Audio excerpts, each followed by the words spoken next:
Coming up on Jerusalem Dateline, surveying the damage to Iran's nuclear capability and looking ahead to possibilities for a new Gaza. Plus, escalating threat levels in the U.S., agencies mobilized to prevent strikes by Iranian sleeper cells and cyber attacks. And the Iron Beam, how Israel is taking self-defense to new levels and slashing the costs. Samaritan's Purse standing with first responders. All this and more coming up on this edition of Jerusalem Dateline. Hello and welcome to this edition of Jerusalem Dateline. I'm Julie Stahl. 2 weeks ago, Israelis awoke to Operation Rising Lion, with Israel attacking Iranian nuclear sites, military leaders, and nuclear scientists. For 12 days, Israel and later the U.S. targeted Iranian nuclear sites, while Israelis were prepared at a moment's notice to head to the bomb shelter. Now the success of the operation is being debated, and Israel and the U.S. say they have a plan to bring peace to the Middle East. And at the moment, a ceasefire between Iran and Israel is in place. Here are some of the highlights from this eventful week. Defense Secretary Pete Hegseth is blasting media outlets for playing up an early leaked report that suggested U.S. strikes on Iranian nuclear facilities did only limited damage. In hunting for scandals all the time, in trying to find wedges and spin stories, this press corps and the press corps miss historic moments. President Trump directed the most complex and secretive military operation in history, and it was a resounding success, resulting in a ceasefire agreement and the end of the 12-day war. Last night, CIA Director John Ratcliffe and Director of National Intelligence Tulsi Gabbard released statements that intelligence indicates that the strikes did severe damage to the nuclear sites. CIA continues to collect additional reliably sourced information to keep appropriate decision makers fully informed. Those that understand, those that see, those that do proper assessments recognize that what the United States military did was historic. Speaking at the NATO summit in the Netherlands Wednesday, President Trump challenged reports that the Iranians may have carted off large amounts of enriched uranium before the U.S. bombed the Fordo facility. We've collected additional intelligence. We've also spoken to people who have seen the site, and the site is obliterated. And we think everything nuclear is down there. They didn't take it out. Trump announced U.S. officials will meet with the Iranians next week, though he no longer believes a nuclear agreement is necessary. Trump's Special Mideast Envoy Steve Witkoff says Iran must give up any plans to ever again enrich uranium and weaponize it. He also announced the Abraham Accords will soon expand, with surprising nations expected to join and make peace with Israel. We're hoping for normalization across an array of countries that maybe people would have never contemplated would come in. Meanwhile, Trump is turning his sights from Iran to Israeli prosecutors who are trying Prime Minister Benjamin Netanyahu, calling it a witch hunt. Trump posted that Netanyahu has fought harder than anyone to protect Israel, and he deserves much better than this, and so does the state of Israel. Bibi Netanyahu's trial should be canceled immediately. CBN News spoke with Israelis in Beersheba at the site of Tuesday's missile strike. Police spokesman Dean Elsden says Israelis are resilient. We're not a scared nation, and the second thing I wanted to tell you is to thank you for your support and all your viewers' support. Israeli Christian Arab Yosef Haddad thanked President Trump profusely for backing Israel and entering the war. And he had a message. Finish the job. Eliminate the IRGC, free Iran, and bring security to the Israeli people, bring security and stability to the Middle East, and you will bring security to the United States. Israeli Prime Minister Benjamin Netanyahu says he and President Trump have a plan to bring broad and peaceful changes to the Middle East, made possible by the humbling of Iran in the 12-day war. This victory opens up an opportunity for a dramatic expansion of the peace agreements. We're working on this vigorously. Along with the release of our hostages and the defeat of Hamas, there's a window of opportunity here that must not be missed. Not even a single day must be wasted. The leaders envision a halt to the Gaza war in 2 weeks, with Israel ending its military campaign and Hamas releasing the remaining 50 hostages. Hamas leaders would go into exile and 4 Arab nations would rule Gaza together. Major roadblocks could derail the plan. Hamas leaders refuse to leave Gaza, and Arab nations insist the Palestinian Authority have a role in governing a post-Hamas Gaza, a condition Israel refuses to accept. The U.S. and Israel are also signaling more Arab states are ready to join the Abraham Accords, bringing peace between the Jewish nation and millions more Muslims in the region. Thursday, top Trump administration officials gave senators a classified briefing on the destruction of Iran's nuclear program. However, Democrat and Republican senators came away with opposite impressions. To me, it still appears that we have only set back the Iranian nuclear program by a handful of months. They blew these places up in a major league way. Major league setback, years, not months. The International Atomic Energy Agency says the uranium-enriching centrifuges deep underground at Fordo are no longer operational. As for the rest of Iran's nuclear program, annihilation, total destruction, etc. I don't know. What I can tell you, and I think everyone agrees on this, there is very, very, very considerable damage. Iran's supreme leader, in his first public statement in nearly 2 weeks, is downplaying the U.S. strikes. He says, quote, they failed to do anything significant. And he's claiming a huge victory over Israel. In Gaza, the State Department is coming alongside the U.S. and Israeli-backed Gaza Humanitarian Foundation by giving $30 million and asking other countries to donate. A track record of distributing over 46 million meals distributed to date, all while preventing Hamas looting, is absolutely incredible and should be commended and supported. In other news, Israel and America have reportedly given Iran an ultimatum to either surrender whatever enriched uranium they still have or face new military strikes. If Iranian leaders won't comply with the demand, Israel promises to quickly strike the regime again with overwhelming force. On a lighter note, when America partnered with Israel to strike Iran's nuclear operations, most Israelis felt a sense of relief. Here's what Jerusalemites told our social media team. And to see more content like this, check out Jerusalem Dateline on our social media channels. Donald Trump was standing right here. What would you say to him? I will kiss him. I don't know, I not know so good English, but perfect. Hey, I'm Joshua Swanson on the streets of Jerusalem for CBN's Jerusalem Dateline, asking people what they think about Donald Trump.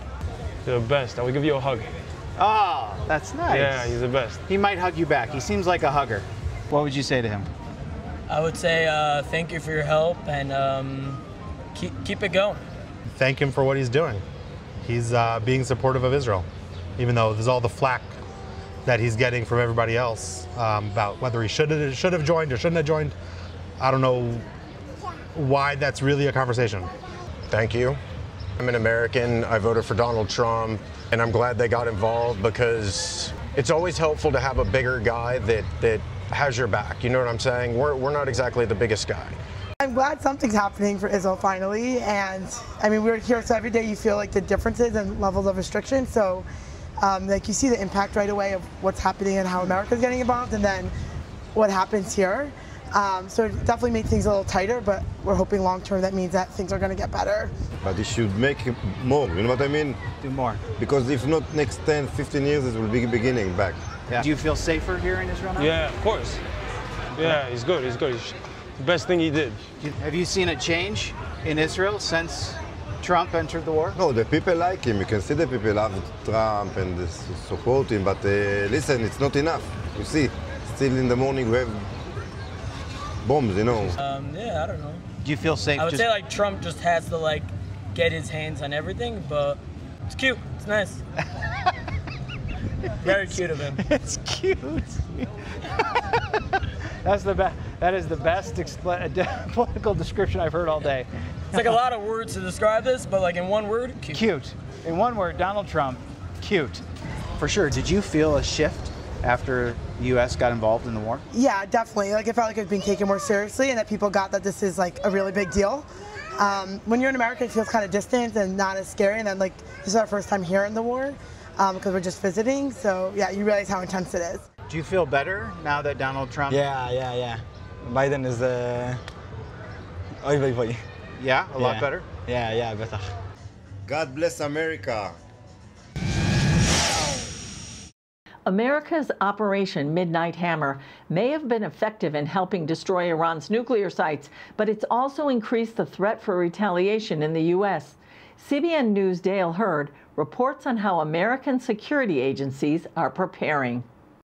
After President Trump left the G7 summit in Canada a day early last week, it was learned he had received a message from Iran that if the U.S. attacked Iran's nuclear facilities, the regime could activate sleeper cells to launch terror attacks in the United States. The FBI says assets are fully engaged to prevent an attack, and Homeland Security is warning of a heightened threat environment, but saying little else. What information do we know right now in regards to those sleeper cells? How is DHS tracking and following and seeking information in regards to I them? can't necessarily share that with you, but I will tell you that we are continuing to evaluate every single threat and to proactively go after them before they do anything or take any activity. This week, federal immigration agents have arrested 11 Iranians here illegally. One arrested in Alabama was an Iranian army sniper. Another in Houston was carrying a loaded pistol. Counterterrorism expert Barak Siner in London says Iran, defeated on the battlefield, may see a sleeper cell attack as the only way it can hurt the United States. The entire identity of Iran is a terrorist state. The reach is global. It attempted to conduct a proxy attack in the UK, in Sweden, in Argentina, Cyprus, Thailand. And he believes Iran took full advantage of the Biden administration's open border policies, in which millions of illegal migrants entered the U.S. Hundreds, if not thousands, of Iranian nationals passed through the doors of the United States. CBN's Chuck Holton has reported from Panama's Darien Gap, where migrants must cross on their way to the United States. And he says he encountered many Iranian men. Every Iranian that I met in the Darien Gap was a military-age male, and I didn't meet any Iranian women at all. They mostly spoke English, so they were well-educated, and none of them were with their families. Last year, the Justice Department uncovered an Iranian plot to kill Donald Trump before the election. Washington also knows that a Hezbollah sleeper cell called Unit 910 is operating in the United States, ready to carry out Iran's orders. Iran, though, may also take a different route. A cyber attack. The Commission on the National Defense Strategy warned senators last year that the United States is unprepared for a devastating cyber attack that will bring life in towns and cities across America to a standstill. The public is essentially clueless about the massive cyber attacks that could be launched any day by our adversaries, not just nation states, but rogue actors as well. Iran in the past has hacked into water systems in several states and could use what it's learned to attack America's critical infrastructure, including internet, power, transportation, and financial systems, in an effort to make almost everything from phones to gas pumps to cash machines to traffic lights suddenly stop working. We're in a cyber Cold War today. We've got vulnerabilities with air traffic, radar systems. We've got vulnerabilities in our 911 systems. The potential targets for Iran are numerous, and defending everything will be difficult. If there's anything this last 12-day war demonstrated, it's the effectiveness of Israel's missile defense system and its necessity. But a new era is dawning with an advancement that's invisible, silent, and strikes at the speed of light. It's called the Iron Beam. Chris Mitchell reports from Jerusalem. Israel has now become the first nation to deploy a high-energy laser in combat. The state-of-the-art technology called the Iron Beam uses directed energy in the form of laser light. It's being developed in country by Rafael Advanced Defense Systems. From a military point of view, or for the defense point of view, there is a worldwide importance to it, because it is really the first time that such a technology is being applied in the world, I would say. Another unique feature is that it's mobile and can be operated remotely, or even from the back of a pickup truck. It's already seen action in the current conflict. Here in the northern part of Israel, mainly against Hezbollah UAVs. And I think this is only the beginning. The breakthrough in this technology came with the idea of shooting hundreds of small beams at a target rather than a single large beam. It works by locking a small beam onto a weak point in the target. Then multiple beams follow, concentrating heat like a high-intensity spotlight until the threat is destroyed. In addition to striking at the speed of light, Iron Beam is silent, invisible to the human eye, and since it fires energy instead of missiles, its magazine is almost unlimited. There's also another major advantage: cost. When it comes to the laser beam, it is much, much, much cheaper. We're talking about a significant change here. Yaakov Lapin first wrote about this system in 2022 and calls it a major turning point in defense. It's certainly a game changer, and the cost of interception is something like $5 or less. It's the cost of electricity. This is one of the biggest benefits. Instead of $50,000 for an Iron Dome interceptor, it's $5 now per interception. During past attacks, Hezbollah terrorists would launch as many as 200 cheaply made rockets per day across the northern border, each costing just a few $100s. Defending against this array has been vastly expensive until now. Rafael CEO Yoav Turgeman sees this as the first time the defender has the economic advantage over the attacker. Lapin explains there will be 2 other versions of Iron Beam added to the mobile system, already a credible, field-tested reality. That's what they deployed, and that kind of laser, by the way, can also accompany military forces when they maneuver in enemy territory. It can protect them against drone attacks, and it can provide localized area defense. The second system, due by the end of this year, would be capable of intercepting a wide range of missiles up to 6 miles away, almost instantly after launch, even before they leave enemy territory. A third, still in development with Elbit Systems, could take the laser airborne. This is really incredible. I mean, it sounds like sci-fi, but it isn't. It won't be for much longer. Is placing these lasers on large drones and flying them over enemy territory. And then they can hit threats in the air from above. Perhaps they can even, hit threats as they're being launched. There are limitations such as fog and dust storms, which can scatter the beams. General Gavish tells CBN News, rather than replacing conventional systems, Iron Beam adds a new layer to Israel's multi-tiered defense, alongside Iron Dome, David Sling, and Arrows 2 and 3. It is a new era in the warfare for us, the air defenders.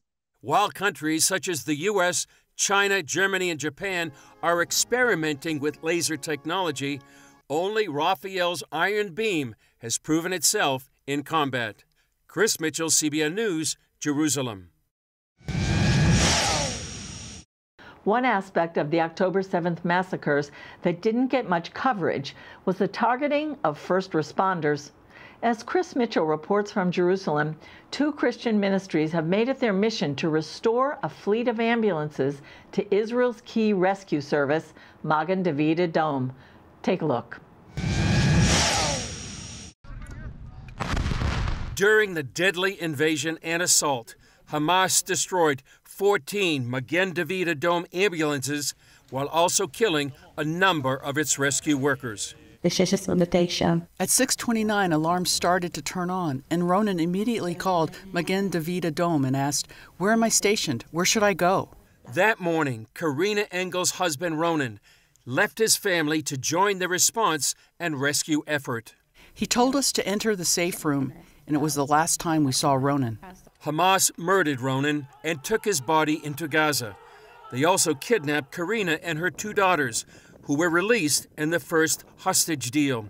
Samaritan's Purse dedicated an ambulance in Ronan's honor. One of the things that moved us so much after such a long period of pain and missing Ronan was receiving the ambulance in his honor. Shortly after October 7th, CEO Franklin Graham announced his plan, and the first 14 replacements arrived in less than 4 months. For every ambulance that we dedicate, we put a Bible verse, we put an Old Testament scripture on the door, and then also for the drivers that were killed, we put their names, because I want their names to be remembered. Ken David Adom is an incredible organization, the first responders of this nation, and they have suffered as they've gone out. And I've got pictures of these ambulances that were shot in Gaza and the blood-stained seat of the blood that was poured out from those drivers and those responding. The latest ambulance becomes the 42nd. We want the people of Israel to know that God loves them, that God hasn't turned his back on Israel, and that we as the Christian community stand with the Jewish people. U.S. Ambassador Mike Huckabee spoke of the chilling Hamas strategy that led to this need. It is one thing to attack a soldier, that's horrific, but to attack a civilian, to attack young mothers, babies, and then to attack those who rush in, risking their lives to save the lives of those innocent, is the most heinous kind of crime imaginable. The very fact that we have to provide, through Samaritan's Purse and Harvest Church, an armored ambulance says it all. Harvest Church, pastored by Greg Laurie, donated this armored ambulance. It's a privilege because I feel like we can say all day long to Israel, well, we love you and we pray for you and we support you, but this is such a tangible way to say it. Laurie called the need to stand with Israel more important than ever. I think Israel needs to know that she is a real friend in the evangelical Christian. And we need to continue to support Israel, especially in this hour, as there is this insane rise of anti-Semitism all around the world, even in universities like Harvard and Yale in the United States. Young people do not even know what they're saying when they chant these slogans, from the river to the sea, Palestine will be free. I don't think they know what the river is or the sea is. And what they're saying, that's really a cry for the eradication of Israel. So it's time for us to stand up for Israel, and especially as evangelical Christians. I think we have this great responsibility to do so. And I think it's important that the people of Israel know that we as Christians, followers of Jesus Christ, I'm a follower of a Jew. I believe in a Jew. I worship a Jew. And so God told Abraham, I'm going to bless those that bless you and curse those that curse you. And so this is just a little blessing that we can give to the children of Israel. A blessing recognized by former UN ambassador and now Magen David Adom global president Gilad Erdan. Through your action, you proclaimed clearly and powerfully, Israel, you are not alone. Hamas, the embodiment of evil, deliberately targeted our ambulances and murdered our paramedics. You answered hatred with hope, providing Israel's heroic first responders with armored ambulances so they can save lives anywhere, anytime. Every life saved by this ambulance will carry your legacy of courage, compassion, and mercy. May God bless each and every one of you. May God bless the United States-Israel alliance, and may God bless his city, Jerusalem, with peace.